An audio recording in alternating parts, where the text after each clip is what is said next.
Tem algo muito importante que você precisa saber sobre esse filme se você ainda não assistiu, além do fato de que é sensacional. Olá, eu sou o Felipe Fonseca, sejam bem-vindos ao meu canal. Se você não é inscrito aqui, por favor, inscreva-se aí para curtir os vídeos. Clique aqui na descrição do vídeo e veja como apoiar aqui o canal no Catarse e deixe seu like se você curtiu o vídeo. O que vocês precisam saber, né? Se você por acaso não assistiu o filme ainda, né? Tá vendo esse vídeo, não vai ter spoilers, tá? Não vai ter nada disso. Vou falar em linhas gerais para não estragar para vocês, mas é muito importante você saber que esse filme é a primeira parte de duas. O próximo filme vai ser lançado em 2024, no ano que vem. E na sessão que eu tava, quando acabou o filme, ficou uma sensação, eu vi comentários, teve até algumas reações mais altas, de tipo, aquela sensação que a gente conhece, todo mundo conhece filmes, né, que terminam, a gente tem décadas de experiência com isso e sabe que vai continuar num outro. Qual que eu acho que é o único problema, o percalço nesse filme, e aí tem mais a ver com marketing do que com o filme. Isso não está escrito em nenhum lugar, isso não está divulgado. O filme começa e não está escrito um parte 1, que nem no Duna recentemente. O filme começa e está escrito parte 1. Então mesmo que alguém entrasse no filme sem saber, e ninguém é obrigado de saber a história, de ter lido notícia, de estar por dentro, no filme avisa. Então, no começo do filme. Então, pelo menos durante o filme, né, no resto da duração do filme, a pessoa está preparada. Sabe que, bom, se terminar com algumas coisas no ar, é porque vai ter a parte 2. É o que acontece nesse filme, mas não tem parte 1 em lugar nenhum, nem no pôster, nem no filme. Então, quem não sabe pode ficar meio assim, poxa, mas tem coisas que não terminaram. E aí, de fato, porque tem coisas que vão se concluir num próximo filme. Dito isso tirado da frente, é um filme sensacional. Eu amo o primeiro filme de 2018, é incrível. E desde então ele não é à toa, assim, o legado dele 5 anos depois se faz presente, a gente vê a influência, porque é um tempo bastante para outros filmes serem produzidos influenciados por ele.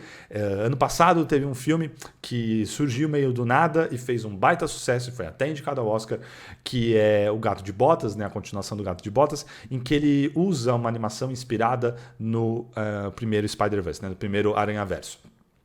E eu, particularmente, apesar de todo o amor que aquele filme recebeu, eu não sou tão fã daquele filme.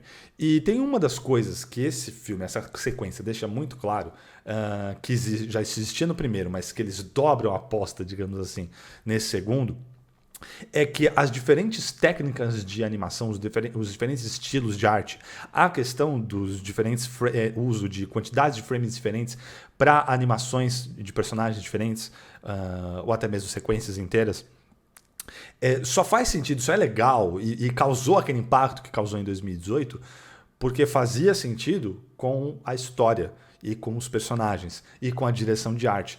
Não adianta você só pegar o estilo. Vamos fazer. O Homem-Aranha fez sucesso, então vamos fazer um filme estilo Homem-Aranha, visualmente.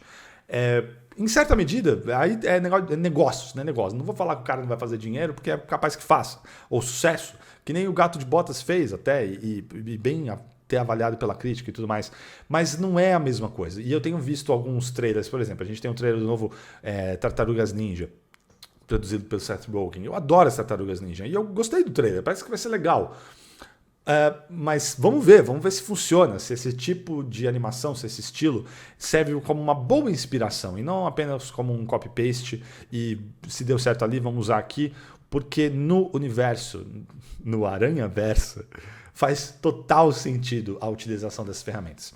Essa sequência ela vai além, assim, em vários aspectos. O primeiro tinha a questão, como eu disse, de diferentes estilos de arte, personagens desenhados de maneira diferente e muitas vezes animados de maneira diferente. Eles extrapolam isso assim para casa das dezenas, quiçá centenas, em algumas sequências. E é muito demais isso. Tem alguns momentos muito rápidos. É um filme que abraça a animação e os quadrinhos e a arte de pintura e de desenho de uma forma que dá gosto, assim, dá um brilho nos olhos, assim. Porque eu sempre falo, quem acompanha aqui o canal, se não acompanha, inscreva-se aí. Eu costumo comentar diversas vezes, recentemente estava falando da Pequena Sereia, da animação original, e comentei um pouco disso. A animação dá uma liberdade criativa para toda a equipe, para os roteiristas, para os diretores, que não existe equivalente quando você filma de verdade, quando você filma pessoas reais e cenários reais, mesmo que sejam utilizados efeitos especiais, por isso que eu fiz as aspas, tá? Mas coisas que refletem a realidade. E o nosso cérebro entende isso, e ele aceita isso. Então certas coisas podem acontecer numa animação que, se acontecesse num filme de carne e osso, digamos assim, não seriam aceitas. Mas a animação proporciona essa fantasia, onde tudo é válido, onde as regras podem até mudar no meio do jogo e a gente aceita. E a gente aceita uma nova informação visual que vem. E você pode brincar, não que o live action não possa, e temos bons exemplos, mas sempre, por exemplo, que tem certas coisas que chamam muito a atenção. Então, por exemplo, o começo do filme começa com a Gwen e tem uma cena linda dela na casa dela, conversando com o pai dela. E as cores e a arte estão refletindo o estado de espírito da personagem. Não é algo de outro mundo que eu estou falando. A animação costuma fazer isso, desde lá dos pioneiros italianos, desde o Disney. A animação, a gente tem isso, os gênios japoneses, a gente tem tudo isso em todas as animações, no mundo inteiro. Mas a tendência a tentar retratar realidade, mesmo que estilizada. Então, os filmes da Pixar fazem bastante isso, embora recentemente eles estejam indo tanto para o realismo que começou a me incomodar um pouco, porque qual que é a graça de você fazer uma coisa? É impressionante, assim, visualmente, você fala, nossa, que incrível. Tá, mas aí você está chegando num ponto em que, qual o sentido? Então por que não faz com atores? Começa a ficar meio estranho, que é o que acho que aconteceu no Lightyear. Foi, assim, o melhor exemplo de como isso acaba dando errado se você forçar demais a mão nisso. Acaba não funcionando como animação. É tão real que talvez fosse melhor ser filme de verdade, de carne e osso, né? É isso que eu quero dizer. O primeiro Aranhaverso, em 2018, ele quebra um pouco isso, e por isso que ele causa tanta influência. E esse vai, como eu disse, além. E ele traz essa sequência inicial, que já apresenta esse estilo, que a gente vai ver durante todo o filme, de uma maneira belíssima. Então, as cores refletem o estado de espírito da Gwen. O cenário tá meio turvo, e ela tá azul, porque aquilo tá refletindo a tristeza dela, a melancolia dela. E naquela mesma cena, quando a gente tem um momento mais de alegria, tudo ganha tons quentes e a gente vê uma cor de rosa, coisas que lembram até um pôr do sol, coisas quentes, gostosas, que trazem boas memórias, uma cor que a gente liga. E até os traços mudam um pouco no cenário. Parece que coisas ficam mais preenchidas, as coisas começam a ganhar mais sentido. E isso é demais. É possível fazer isso com um filme com atores de verdade? É possível. Mas chama muita atenção para a técnica. É muito difícil fazer sem chamar a atenção. Mas é possível. E tem que ser um filme muito bom e muito bem feito. E a fotografia e tudo. Não é o mais comum, digamos assim. Mas na animação, não é nada demais.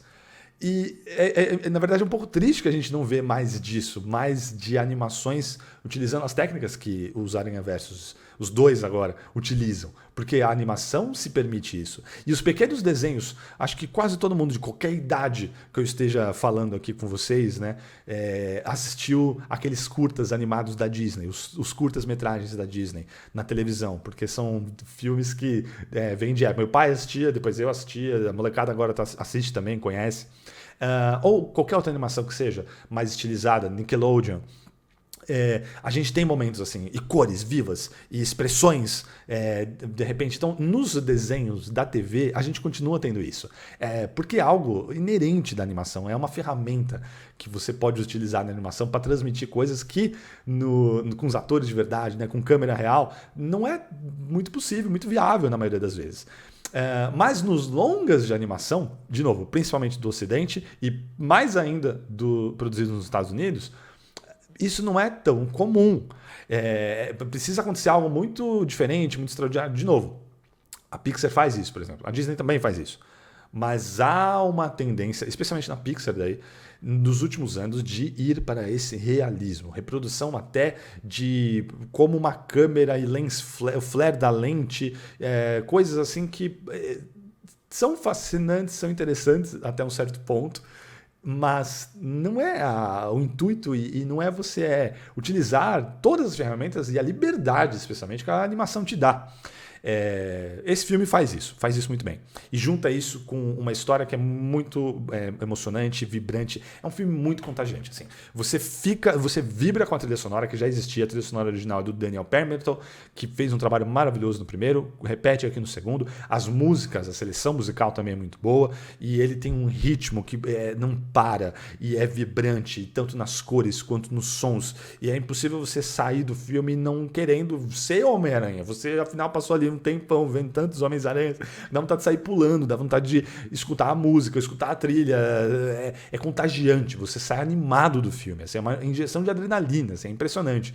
É sensacional, é muito empolgante. E acho que mais ainda do que o primeiro. Assim, de novo, por conta do estilo da animação, por conta da trilha, a história que cresce em escopo, mas eles mantêm o foco nos personagens, trazem alguns personagens novos com dramas que a gente entende, que a gente se identifica muitas vezes. O multiverso apresentado é um tema dos anos 2020, final dos anos 2010, a questão do multiverso. Lá no começo dos anos 2000, Matrix trouxe a realidade e a gente questionar o que é real e diversas possibilidades de vidas diferentes e universos diferentes. Ali, meados dos anos 2010, a gente é introduzido ao conceito de multiverso por alguns filmes, culmina no passado com Tudo em Todo Lugar ao mesmo tempo, e a gente vive esse momento em que na cultura popular, na cultura pop, o multiverso é o tema da vez. E o Aranhaverso é mais um desses exemplos, mas é um ótimo exemplo. É muito bom a maneira com que eles abraçam todas as referências, todas as versões que o Homem-Aranha já teve nessas suas décadas de existência. E você é fã dessas animações do Aranhaverso? Você gosta desse estilo? O que você acha que eu falei sobre os outros filmes que se inspiram nisso, né? E simplesmente replicam?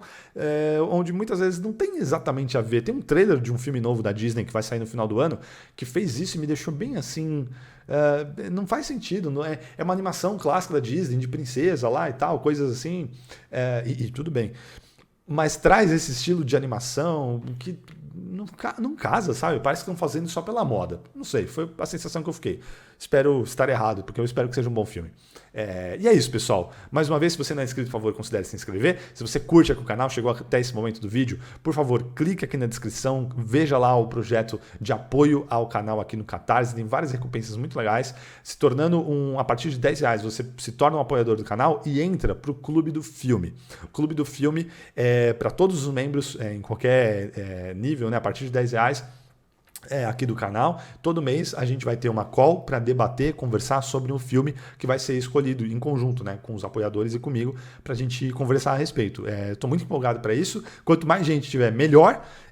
Então, por favor, se você chegou até esse momento do vídeo, clique lá para conhecer o projeto e, se for possível, se tornar um apoiador do canal.